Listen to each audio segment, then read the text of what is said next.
This recipe is actually an homage to my mother-in-law, may she rest in peace. She used to call this mustard chicken. I've renamed it Tarragon Chicken.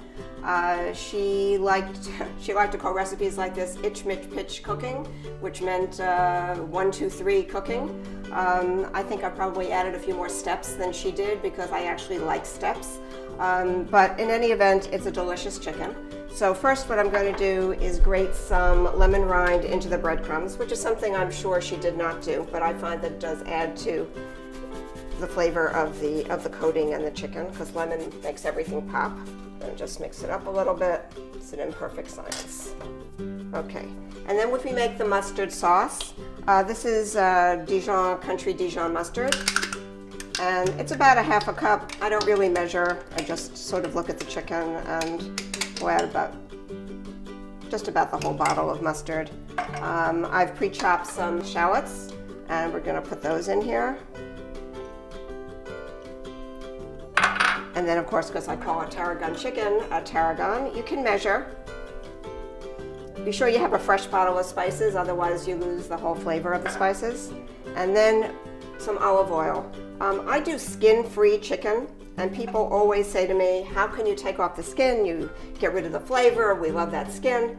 Well, I find I'm adding back the flavor by putting a sauce on it. I don't have to clean the chicken, and I don't have the chicken fat, which in fact is not so healthy for you. So I'm adding back the fat with olive oil, which is more healthy, and adding back the flavor with the tarragon and the mustard.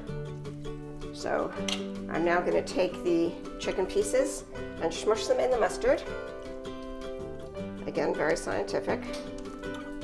And then put them in the breadcrumbs and lie them in a baking pan. And you just keep doing this until you have used all the chicken up.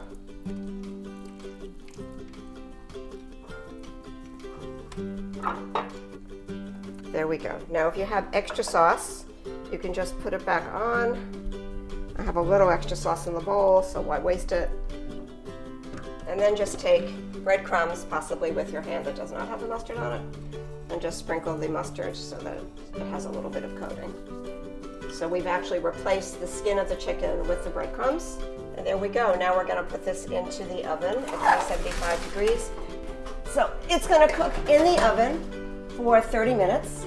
And at the end of that time, I'm going to add white wine and chicken stock and put it back in the oven for another 30 minutes, and then it will be ready. So 30 minutes are over, and now I'm going to take the chicken out of the oven, and I'm going to pour a combination of, this is low salt chicken broth. Whenever you can use low salt anything with kosher meat, you should use low salt because the chicken, in order to be kosher, has been soaked in salt, so it retains a lot of that. And white wine, which makes everything better.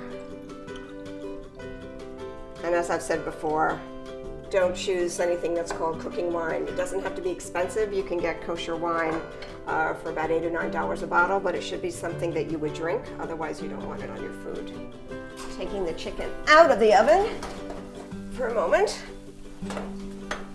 And I'm gonna pour the white wine and chicken stock all over it. You can see it has already formed a bit of a skin, so no one's gonna mind that it's skinless. And it goes back into the oven for another half an hour. So our second 30 minutes is up. I'm gonna turn off the oven and take out our chicken. You can see this little bit of gravy and how nice and crusty and brown the chicken is. Also happens to smell wonderful. I'm sorry you can't smell it, but it really does smell wonderful.